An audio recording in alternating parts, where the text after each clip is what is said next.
Say as long as say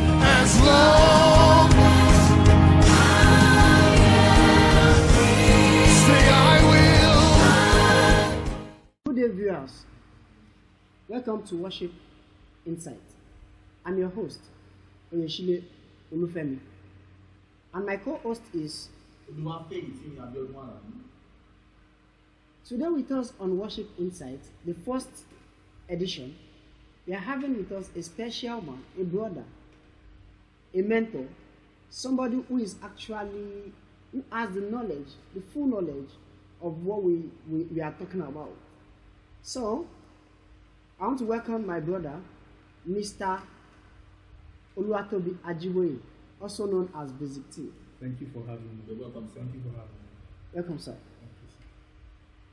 In brief, an egoistic person.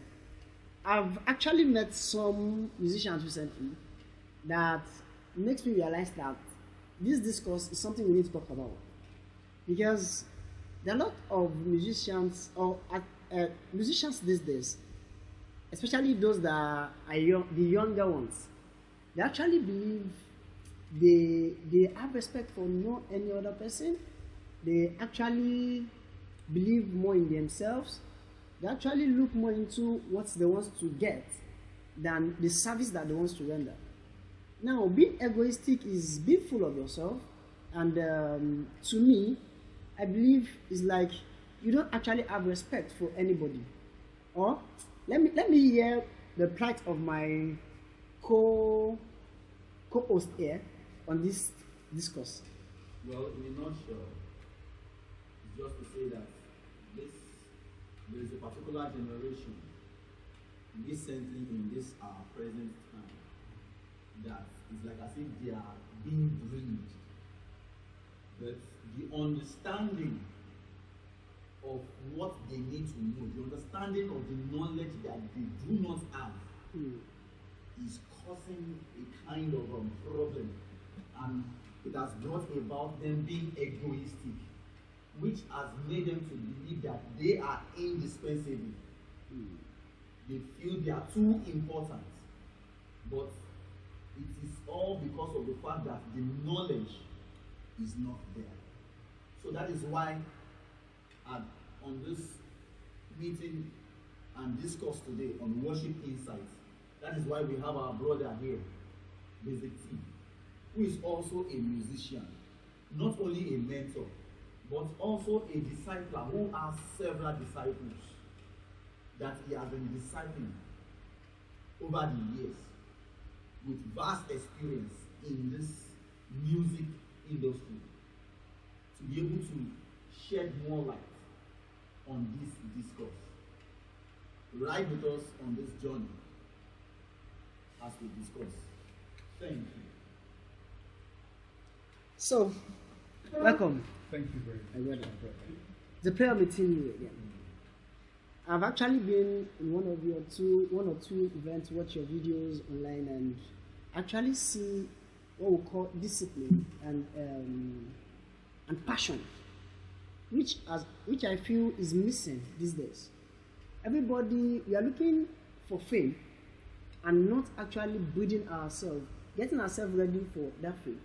Because recently I realized that how do you maintain a flame when there's no fire? You don't have the fire and you want to maintain the flame, which is impossible. Disparity already. Exactly. So, with us now, I want us to actually look at who is a Christian musician. Or maybe let's take like this. Let's look at who is a musician. Then let's look at who is a Christian musician. Thank you very much once again for having me on the first edition. It's a great privilege for me, and it's an honor for me also, I must say. First of all, before you define who a musician is, first of all, you have to understand that the musician is first a human being that lives, breathes, and have their being, just like every other person. Is a human being.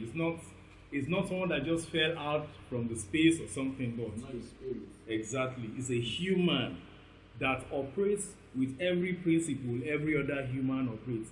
just like a farmer operates, just like a doctor operates, they are all humans.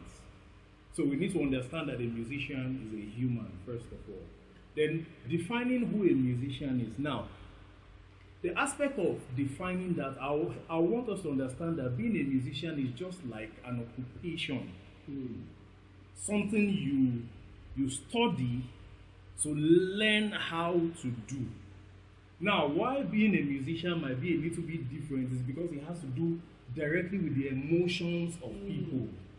Now, it's not just like a farmer that just goes to the farm and just plants and it germinates. Now, you're having to deal with varying emotions and communicate something in order to help them be more productive and help them meet certain aspects of their life that they desire to meet. So a musician is basically someone that plays music and plays it well. That's a musician. So it's not just that the person plays music now, but that the person plays it well. Now, there are other things that come under that play it well. Musicianship, there's a lot of things you need to learn, dynamics and all of that. But a musician is simply someone who plays music and plays it well. So that's deep, sir. Yes. Someone that plays music and plays it well. So there's a difference between knowing and being skillful. You might know how to play, but you might not be skillful. Yes. You might not be a complete musician yet. So I might not be able to call you a musician. I might just say someone that plays the instrument. But saying a musician, that means you're talking about someone that has understood the nitty-gritties, the principles, and understands how to apply the dynamics and everything that has to do with delivery of good music. Wow. This is cool. So it is not necessarily that you should be skillful alone, but the knowledge, the understanding, then the application of the understood knowledge. Wow. Wow. That's wow.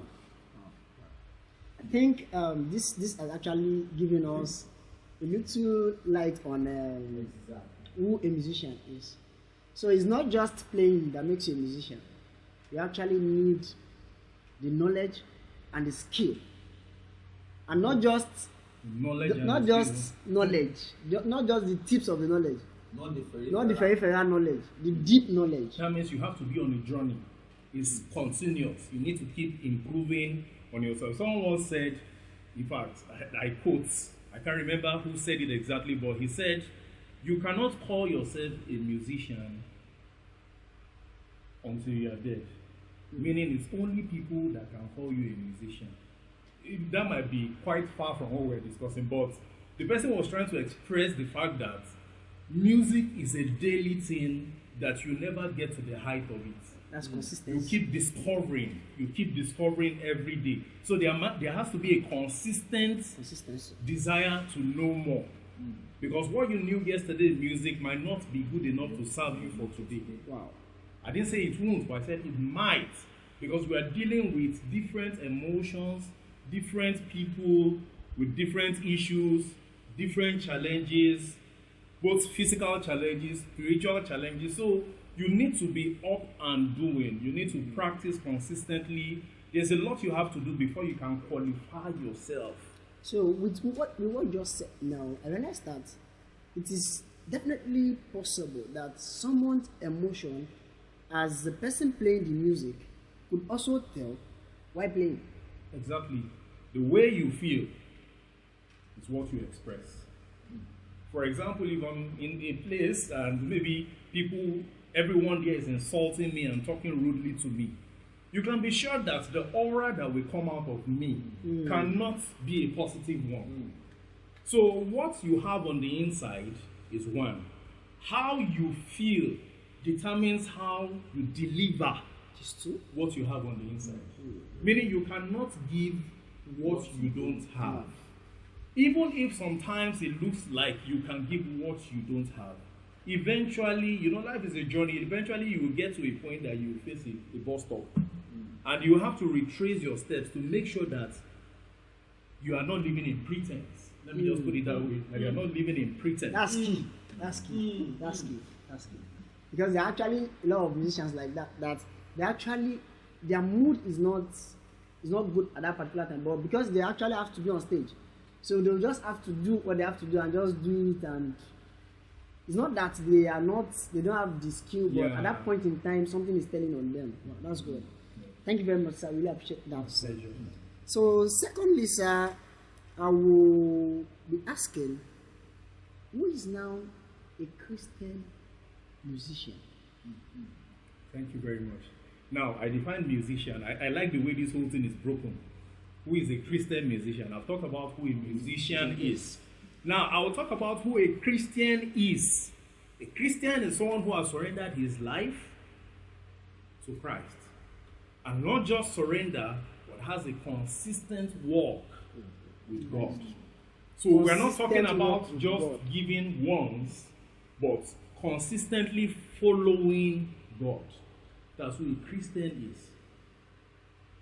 I think you might want to note something there. Yes. Said walk. Walk. W-A-L-K. Not Not W-O-R-K. W-O-R-K. Because we have so many people who are Walking. W-O-R-K. And not walking. I'm not walking. Sir, can you just put a little light on that walk and walk?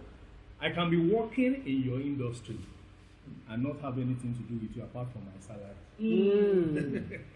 So meaning I could be working every day, putting in so much effort, but all I get at the end of the day is just my salary. Nothing connects me with you. But when I'm working with you, that means I have a relationship with you. I remember back then when I was courting my wife. When we walk, I hold her hand and we walk. We still walk together today. So it's not just about it. So I hold her hand. We are walking together. When I say I'm walking with you, that means we are taking steps together. We are taking steps together. So when my son or someone tells me I want to walk with you, that means wherever I'm going to, the person follows me. So it might not necessarily be about immediate gratification. It might not necessarily be about what I will get immediately. But as a result of my consistent walk with you, I can see the things you see. I can touch the things you touch. So I can enjoy the things you enjoy. So basically, when I say I walk with someone, or when I say I'm walking with God, what it simply means is I am a heir.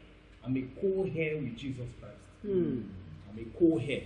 So the walking, that priest who is a Christian that you said walking with God. So in essence, you're saying it brings about bonding. Exactly. That relationship. So can we actually implement the saying of sonship in walking? But sometimes some sons are not connected to their father. Yeah, I think that's basically a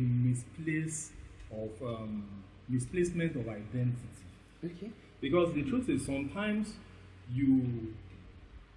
when you're working with somebody, or let me not talk about working now. When you are connected to someone, like I am connected to my earthly father, there are some things that I see my father do that I'm supposed to do as a result of our bonding. But if I do the opposite, there is a tendency that it is not that I wanted to do it intentionally sometimes. But it's possible that there was a disconnection. Maybe I had a disconnection from my identity. They said no matter how hungry the lion can never eat grass. Yes. That is the identity that has been created for a lion. A lion sleeps for 16 hours a day and eats for 8 hours a day. Am I getting it right? Yes. Then while a donkey sleeps for 8 hours a day and walks for 16 hours a day. Now, those are different identities entirely. So meaning that if I am walking